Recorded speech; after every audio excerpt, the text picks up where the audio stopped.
Student, welcome to learn for success. तो कैसे हैं आप सब? आई होप आप सब स्वस्थ होंगे, मस्त होंगे और अपनी प्रिपरेशन बहुत अच्छे से कर रहे होंगे। आज इस वीडियो में हम आपके साथ हिंदी भाषा के विकास से संबंधित महत्वपूर्ण प्रश्न उत्तर करेंगे, ठीक है, जो कि सभी परीक्षाओं में, आपकी जितनी भी प्रतियोगी परीक्षाएं होती है उन सभी की दृष्टि से बहुत महत्वपूर्ण है। आशा है कि यह प्रश्न आपके लिए उपयोगी साबित होंगे। तो चलिए स्टार्ट करते हैं। फर्स्ट क्वेश्चन है हमारा, तमिल, तेलुगु, कन्नड़ और मलयालम भाषाएं किस भाषा परिवार के अंतर्गत आती हैं? तो ये किस भाषा के अंतर्गत आती है? ये आती है द्रविड़ भाषा परिवार के अंतर्गत। आगे देखिए, हिंदी खड़ी बोली गद्य के विकास में किस साहित्यकार ने महत्वपूर्ण भूमिका निभाई? तो किसने निभाई है? ये निभाई है सदल मिश्र ने, ठीक है। इनका सबसे महत्वपूर्ण स्थान था साहित्य में, ठीक है। आगे देखिए, भाषा का मूल या प्रारंभिक रूप कौन सा होता है? तो भाषा का मूल या प्रारंभिक रूप कौन सा होता है? ये होता है मौखिक रूप, क्योंकि बच्चा स्टार्ट करता है जब बोलना तो सबसे पहले क्या करता है, वो भाषा को बोलकर ही सीखता है, ठीक है।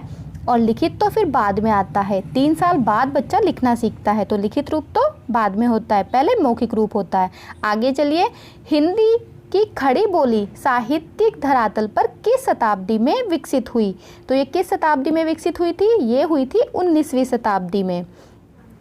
फिफ्थ क्वेश्चन देखिए, हिंदी को भारतीय संविधान में संघ की राजभाषा के रूप में कब मान्यता मिली? तो ये कब मिली थी? तो इसका आंसर होगा 14 सितंबर 1949, ठीक है। 1950 में जब भारतीय संविधान लागू हुआ था तब इसमें 8वीं अनुसूची में 14 भाषाएं थी। कितनी भाषाएं थी? 14 भाषाएं, जो आज बढ़कर 22 हो गई है। आप जानते हो वो 14 भाषाएं कौन कौन सी थी और बाद में कौन सी बढ़ी? तो सबसे पहले थी असमिया, बांग्ला, गुजराती, हिंदी, कन्नड़, कश्मीरी, मलयालम, मराठी, उड़िया, पंजाबी, संस्कृत, तमिल, तेलुगु और उर्दू। ये 14 भाषाएं 1950 में सबसे पहले शामिल की गई थी।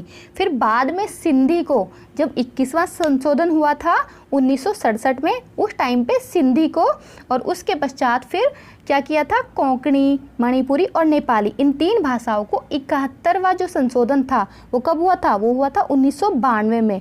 तो उसमें इन 3 भाषाओं को ऐड किया गया था। कौन सी थी वो 3? कोंकणी, मणिपुरी और नेपाली, ठीक है। ये उसमें शामिल हो गई थी, जिससे इन भाषाओं की सबकी संख्या कितनी हो गई थी? 18 हो गई थी। अब 2003 में फिर से इसमें 92वां संशोधन हुआ, तो उसमें क्या हुआ, उसमें फिर से 4 भाषाएं ऐड की गई। वो 4 भाषाएं कौन कौन सी थी? बोडो, डोगरी, मैथिली और संथाली, ठीक है। और इन 4 को मिला के टोटल इस अनुसूची में कितनी भाषाएं हो गई? 22 भाषाएं, ठीक है।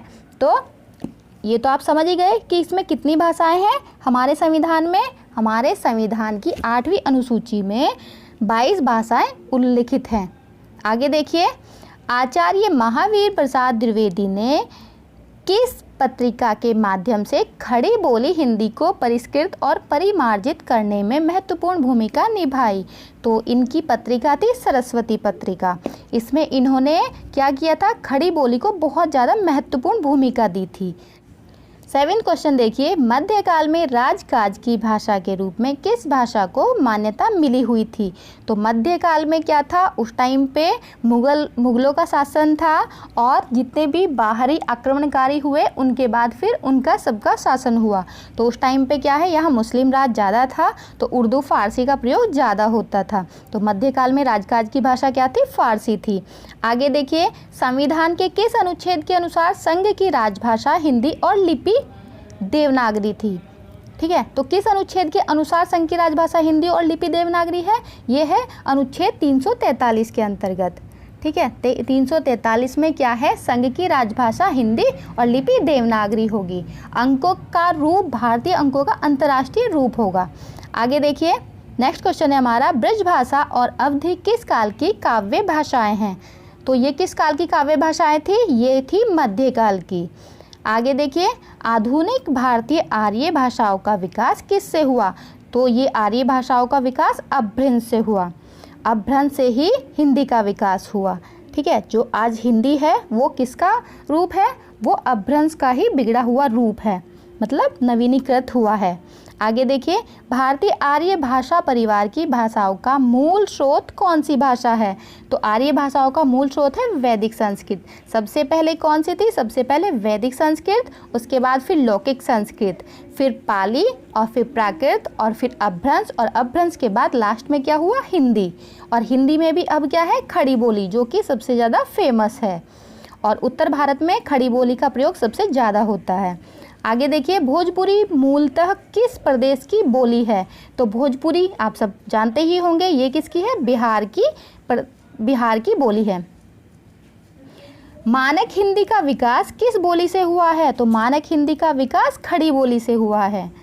आगे देखिए, उत्तर भारत की खड़ी बोली हिंदी दक्षिण के किस रूप में विकसित हुई? तो हिंदी दक्षिण में ये हुई दक्षिणी हिंदी में।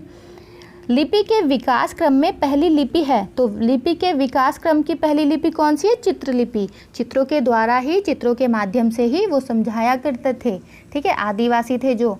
और अब क्या है? धीरे धीरे आदि मानव पहले क्या करते थे? चित्रलिपि का प्रयोग करते थे, और धीरे धीरे वो मौखिक में आ गए और फिर लिखित। 15 क्वेश्चन देखिए, लिपि के विकास क्रम में पहली लिपि है, तो पहली लिपि कौन सी है? वो है चित्रलिपि। क्योंकि पहले क्या है, जब आदि मानव थे उस टाइम पर वो भाषा तो जानते नहीं थे, तो तब चित्रों के माध्यम से वो एक दूसरे को अपने भाव प्रकट करते थे, समझाते थे। आदिकाल में मैथिली का बड़ा कवि किसे कहा जाता है? तो मैथिल कोकिल भी कहा जाता है इन्हें, ठीक है। तो ये कौन है? विद्यापति है। आगे देखिए, कृष्ण काव्य की भाव संपदा किस भाषा में व्यक्त हुई है? तो कृष्ण काव्य में किस भाषा में ये हुई है? ये है ब्रज भाषा, ठीक है। ब्रज भाषा में ही भाषा को व्यक्त करते थे इसमें।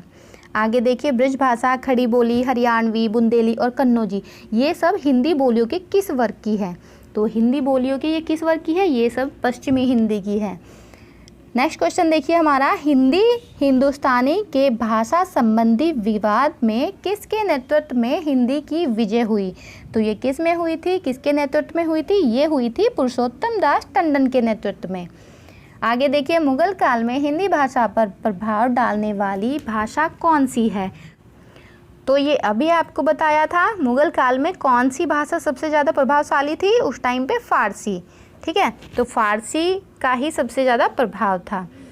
देवनागरी लिपि में हिंदी के अतिरिक्त कौन सी भाषा लिखी जाती है? तो देवनागरी लिपि में हिंदी के अतिरिक्त कौन सी लिखी जाती है? मराठी लिखी जाती है। मराठी से अलग भी है, कौन सी है? संस्कृत है। संस्कृत से अलग और एक और है, वो कौन सी है? वो है नेपाली, ठीक है। नेपाली भी किसमें? देवनागरी लिपि में ही लिखी जाती है। आगे देखिए, पंडित किशोरी दास वाजपेयी ने 19वीं शताब्दी के पूर्वार्ध को किस युग के नाम से अभिहित किया है? तो ये किस युग के नाम से अभिहित किया था? ये किया था लाल युग के नाम से। आगे देखिए, किस शताब्दी को हिंदी का प्रचार युग कहा जाता है? तो हिंदी का सबसे ज़्यादा प्रचार किस में हुआ है? 19वीं शताब्दी में। तो 19वीं शताब्दी को ही हिंदी का प्रचार युग कहा जाता है। नेक्स्ट क्वेश्चन देखिए, हिंदी की मंडियाली बोली का संबंध किससे है? तो मंडियाली बोली हिमाचल में बोली जाती है, ठीक है। तो इसे क्या बोलते हैं? पहाड़ी। तो हिमाचल की पहाड़ी का ही हिंदी की मंडियाली बोली से संबंध है। आगे देखिए, हिंदी की बोलियों को कितने वर्गों में रखा जाता है? तो हिंदी की बोलियों को 5 वर्गों में रखा जाता है। नेक्स्ट क्वेश्चन देखिए, बुंदेली और कन्नौजी हिंदी की किस उपभाषा वर्ग की बोलियां हैं?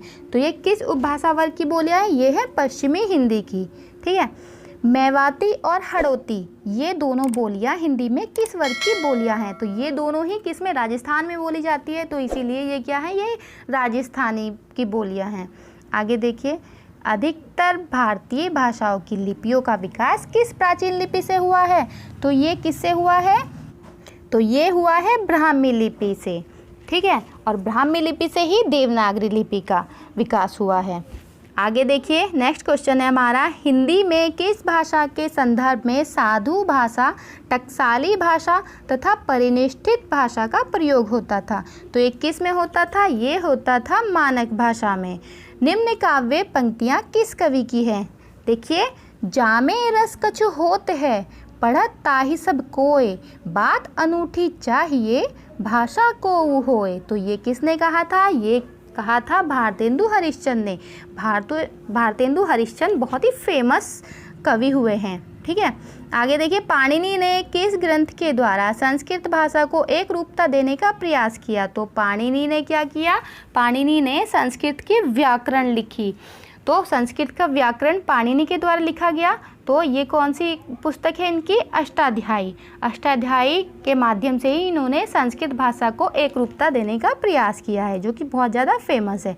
पुरानी हिंदी को किस भाषा का समानार्थक माना गया?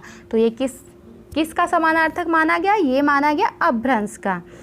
नेक्स्ट क्वेश्चन है, भाषा विज्ञान के किस खंड में पद से वाक्य बनाने की प्रक्रिया का वर्णनात्मक, तुलनात्मक और ऐतिहासिक दृष्टि से अध्ययन होता है? तो किससे होता है ये? इसका आंसर होगा वाक्य विज्ञान से। आगे देखिए, पाली प्राकृत भाषाएं किससे विकसित हुई? तो ये अभी थोड़ी देर पहले ही मैंने आपको बताया था, ये हुई थी वैदिक से। तो सबसे पहले वैदिक संस्कृत, फिर लौकिक संस्कृत, फिर उसके बाद पाली, फिर प्राकृत और फिर अपभ्रंश और लास्ट में क्या हुई? हिंदी। भाषा के संदर्भ में महात्मा गांधी ने किसका समर्थन किया? तो महात्मा गांधी ने किसका समर्थन किया था? इन्होंने किया था हिंदुस्तानी भाषा का। आगे देखिए, 36 क्वेश्चन है हमारा, खड़ी बोली का दूसरा नाम क्या है? तो खड़ी बोली का दूसरा नाम है कोरवी।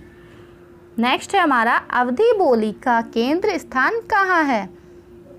तो ये कहाँ है? ये है अयोध्या में है। अयोध्या में ही क्या अवधी बोली बोली जाती है।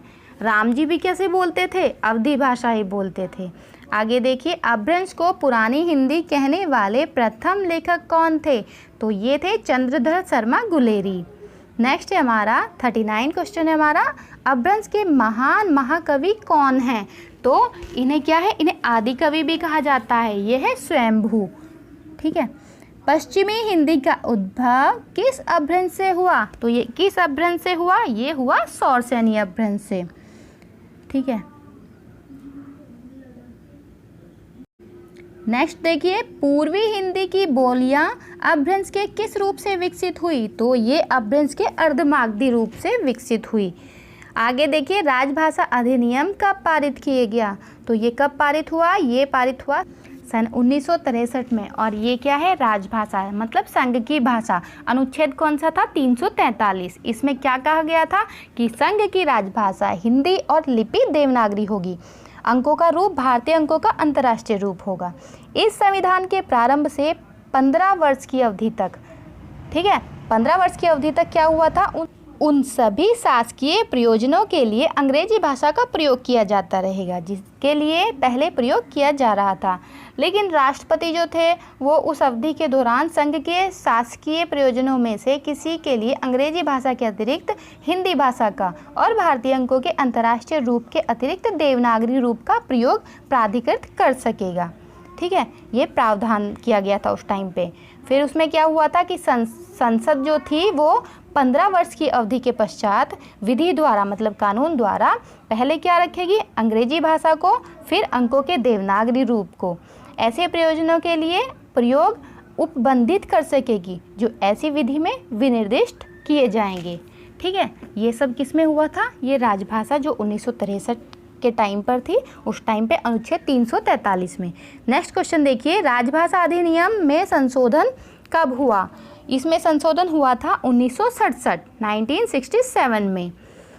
नेक्स्ट क्वेश्चन है हमारा 44, वैदिक संस्कृत और लौकिक संस्कृत साहित्यिक भाषा काल में कौन सी जनभाषा थी? तो ये कौन सी जनभाषा थी? प्राकृत। ठीक है, आगे देखिए, नेक्स्ट क्वेश्चन है हमारा 45 एंड लास्ट क्वेश्चन है ये हमारा, वाल्मीकिकृत रामायण एवं व्यासकृत महाभारत दोनों ही किस भाषा में लिखे गए? ये तो आपको बहुत अच्छे से पता होगा। ठीक है, तो इसका आंसर क्या होगा? इसका आंसर होगा संस्कृत। ये दोनों ही रामायण और महाभारत दोनों ही संस्कृत भाषा में लिखे गए। तो ये थे आज के हमारे हिंदी भाषा के विकास से संबंधित प्रश्न उत्तर। आई होप आपके लिए बहुत उपयोगी होंगे। वीडियो आपको कैसी लगी कमेंट सेक्शन में ज़रूर बताइए। अगर आपको इसकी PDF चाहिए तो आप हमारे टेलीग्राम चैनल को ज्वाइन कर सकते हैं, वहाँ सभी वीडियोज़ की PDF अवेलेबल है।